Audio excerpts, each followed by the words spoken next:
It is the Auburn Experience, and you can catch that every day on E2C Network with Kyle Loomis. And we get our slice here at the Voice of College Football and appreciate Kyle stopping by.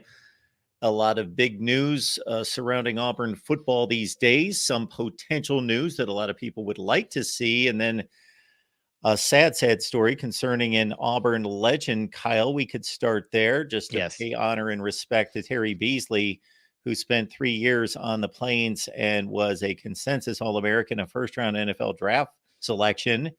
And as we discussed before we started to record, certainly holds a special place in the hearts of the Auburn faithful and is one of the very greats all time in this program. Yeah, absolutely. I mean, there's no better way to start than honoring number 88. The specific honor you were mentioning is the fact that Terry Beasley not only has the honor of being one of the few, three of them, retired jerseys for Auburn football, the numbers specifically. Nobody will ever wear number 88 again. But the other two, it makes a lot of sense that you would retire them. They're Heisman Trophy winners. He's the only one to never win a Heisman Trophy that has had their number retired. To me, that makes it a little bit extra special. So if you're just a general college football fan, you might not know Terry Beasley, but you should. But if you're an Auburn fan, that name means a lot to you because the Beasley to Sullivan, Pat Sullivan, the Heisman Trophy winning quarterback, number 7, that connection was just dynamic in the 1970s. It was just an amazing thing. And you could make the case without Sullivan, Beasley wouldn't be who he is, and Beasley wouldn't be who he is without Sullivan. But in his own right, a lot of people are using the phrase ahead of his time, one of a kind. And I think those, while they're overused at times in these scenarios, it's very much true when you go and hear some of the stories and fables about Terry Beasley. You know, frankly, I was talking about this with someone on one of our live streams recently. You know, I had the legend told to me that he used to strap a rope around his waist, tie the other end to the end of the bumper of a car, and have a friend drive ahead of him to make him run faster as he was training coming up to become a faster wide receiver. And so, you know, whether those legends are true or not, it's kind of the same thing that fits into the Bo Jackson scenario of, you know, did he really jump that high? Did he really run that fast?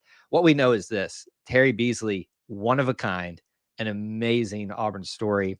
And it just is so sad to realize that he's gone.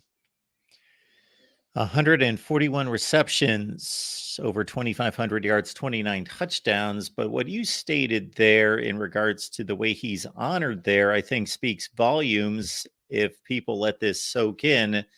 Yes, with all due respect to anyone who won a Heisman Trophy, that is phenomenal. But it's almost like, and this is done across the landscape of college football at a number of programs. You win a Heisman Trophy, it's kind of just a given, check the Right. box.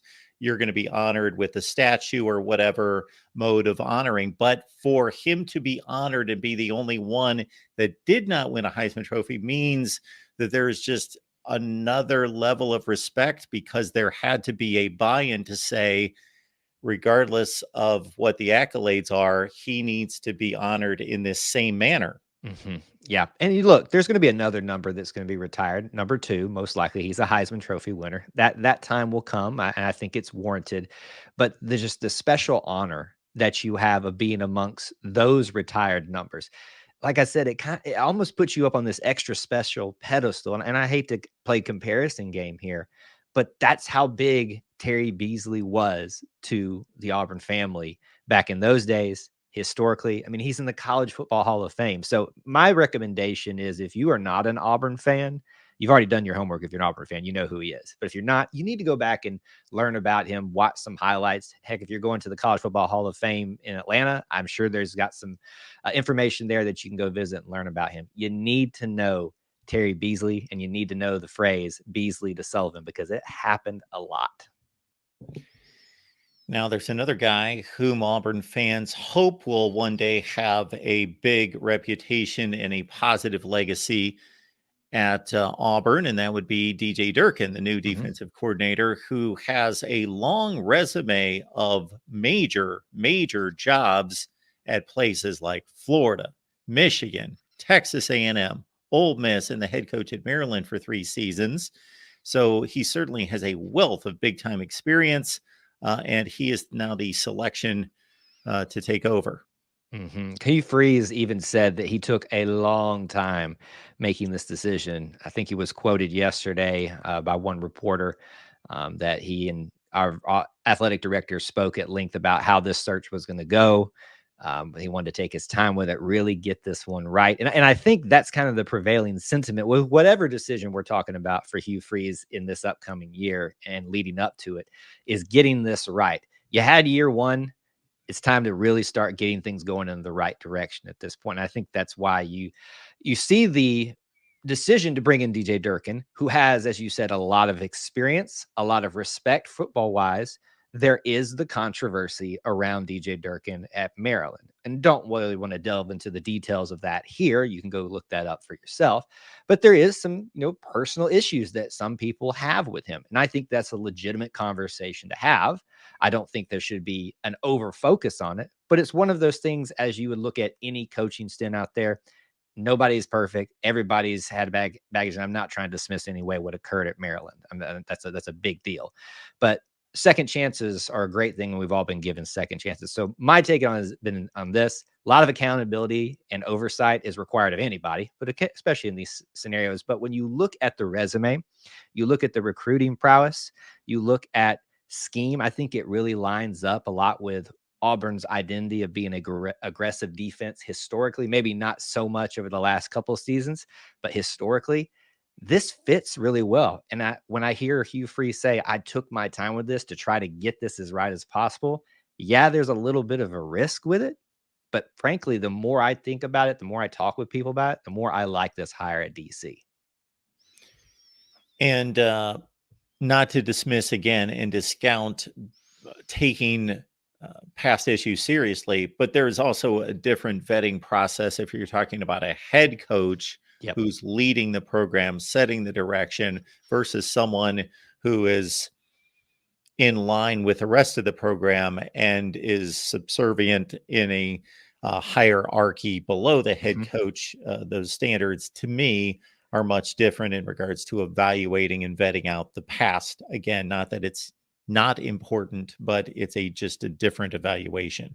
Absolutely. And look, this guy was vetted out. There were questions. If you think that in the process of hiring that wasn't brought up, tell me what happened. Tell me how you changed. Tell me what we're going to do differently here. What's going to be put in place to make sure something like this never happens again. If you're not, based in the reality that happened, then you're just not being honest. So, like you said, not dismissing it, but understanding that there's been a vetting process in this. But I just go back to, especially for recruiting side of things, Hugh Freeze had to go whole stock into recruiting this offseason. Some would say, and if you read some of his comments, that maybe he'd put a little bit too much focus on that and sacrificed a little bit of the production out in the field. I think that's a little hyperbolic, but the same token, you can kind of see and look how well recruiting went in his first, few months and leading up to this first full class. And you can see now, okay, it's time to focus on the field. How do I, as the head coach, as the CEO in this growing business of college football, take a little bit of that off of me so I can get the on the field stuff going in the right direction, because it needs to at this point. You hire guys like DJ Durkin. You hire guys like Derek Nix, the new offensive coordinator too from Ole Miss, and several others. Wesley McGriff he went to Texas A&M for like 2 weeks and came back. So he's assembled a staff with DJ Durkin that I think is going to really help him in those recruiting realm that he's had to kind of take on fully himself this past year. His most recent stop at Texas A&M for the last 2 seasons, and while somebody may say, well, that was a disappointing run under Jimbo Fisher, they disappointed in regards to wins and losses. They did field one of the best defenses in the SEC, and certainly up front in particular. And then the counter to that might be, well, they recruited out of their minds and anybody could field a great defense. But to your point, he, of course, had a big play and a big part in that recruiting process. Yes, and I'm glad you brought up the Texas A&M thing, because I think that's what's missed here. A lot of people will associate, look how bad Texas A&M did. Why would you hire somebody from there that did so poorly? Well, if you really look at it, it was more of an offensive problem than a defensive problem. I'm gonna read off a list I have here in front of me, because I was discussing this with a friend, and he really put it into perspective for me. And this is statistics at the time he sent them to me. Texas A&M last year in the SEC, third in points allowed, first in total yards allowed, second in passing yards allowed, first in rushing yards allowed, and first in sacks. To me, when you look at those stats alone in the SEC, and if you compare them to college football in general, you're going to see that he's in the top 25 in a lot of categories there too. So it makes sense in terms of making an upgrade at the defensive coordinator position, how his defense have performed recently, historically. It makes sense recruiting wise. Yes, acknowledging the past issues. The risk is worth the reward in my book. Absolutely. Texas A&M did have a strong defense these past 2 seasons, no doubt. Kyle Loomis is here breaking down Auburn football for us. You can catch Kyle right here on YouTube, E2C Experience, E2C Network, the Auburn Experience, of course, everything concerning Auburn athletics, the Auburn family, everything going on at the university, both athletics and otherwise.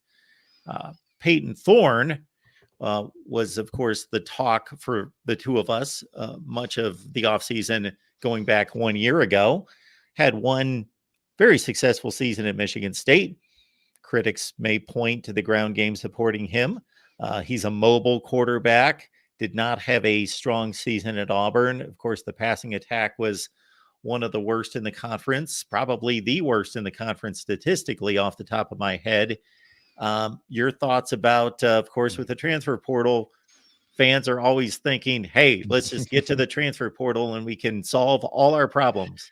And these are also the same fans that lament about the transfer portal and NIL, but are the first ones to beg for a transfer portal quarterback.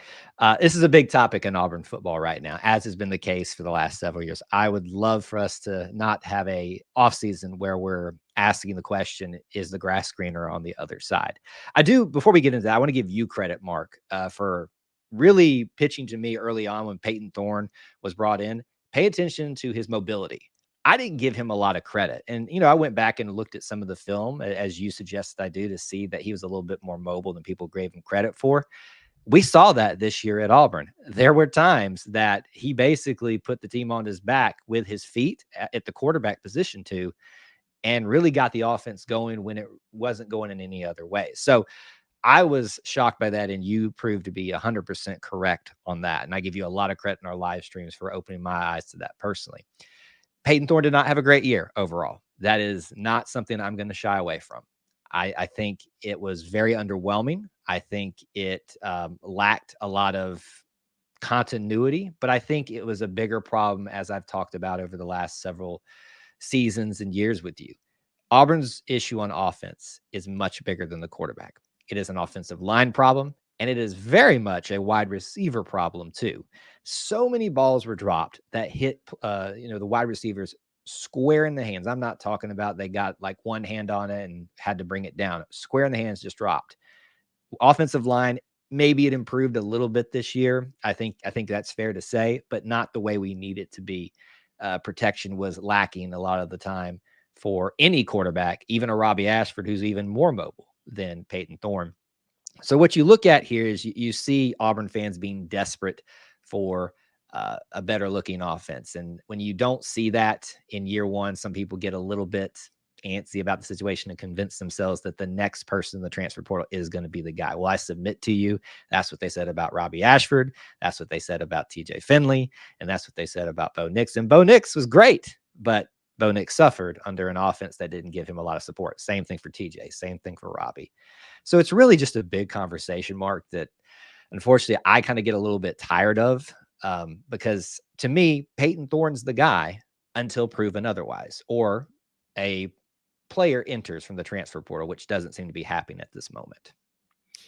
I also look at it from a bigger perspective in regards to the conversations we have on our channel concerning conference strength. Of course, the SEC has been the best conference in college football as the Big Ten caught up to the SEC. Well, the Big Ten has certainly been the second best conference in college football for most of that time that the SEC has been the best.